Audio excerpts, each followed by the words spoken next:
The M300D acoustic leak detector, tracer gas detector, and plastic pipe locator. Hydrogen sensor.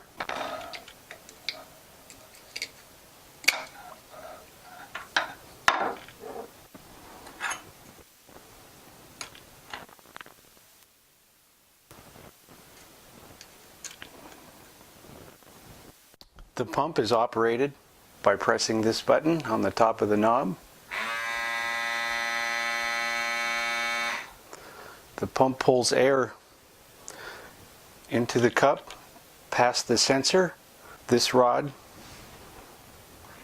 connects here.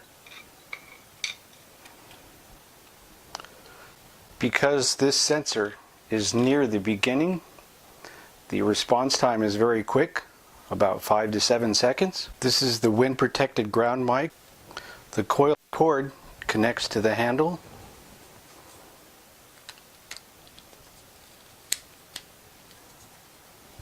This adapter converts the ground mic to irregular surfaces by attaching to the bottom of the ground mic with the magnets.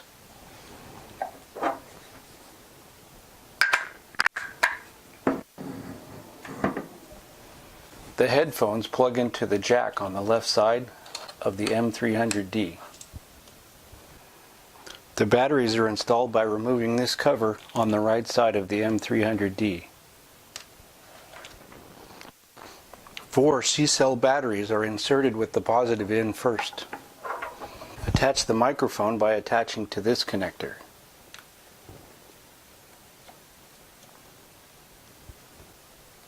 Each adjustment can be made with your finger or a stylus.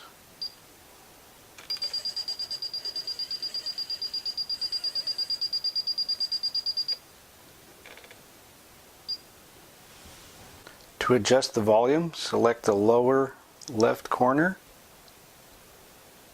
and press down. To adjust the background noise filters, select the bottom center box.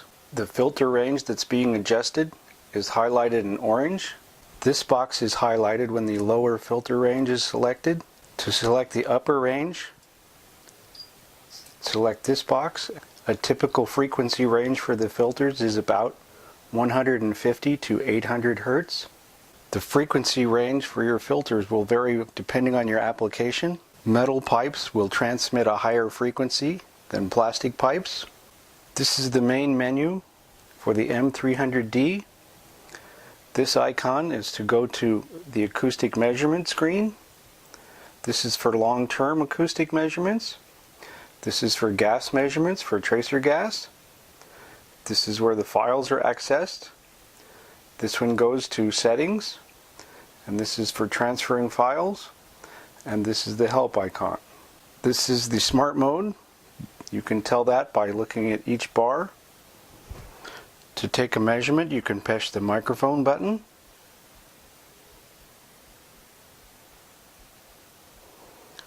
Or the red button on the left.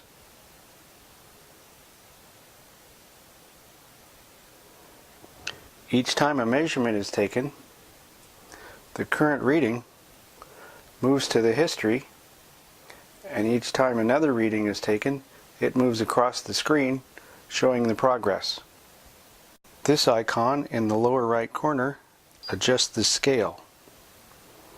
The scale should be adjusted so that you always have a reading, but it doesn't go above 99 so that you can see the changes.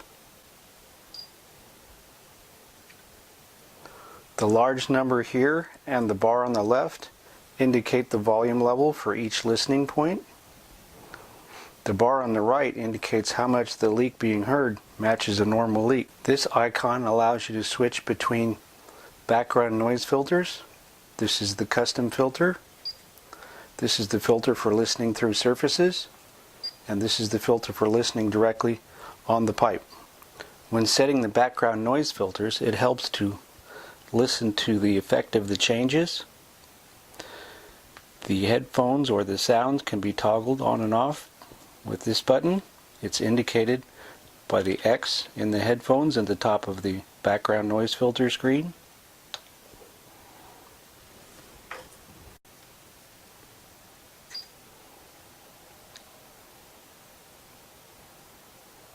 This is the plastic pipe locating mode. It will show you the maximum at each listening point and indicated by this icon.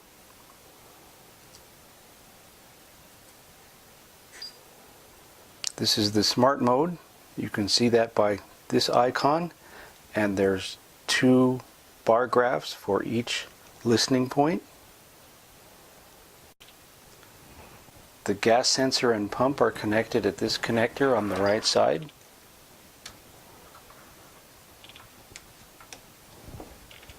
Enter the tracer gas detection mode by selecting this icon. When the tracer gas mode begins, it will warm up.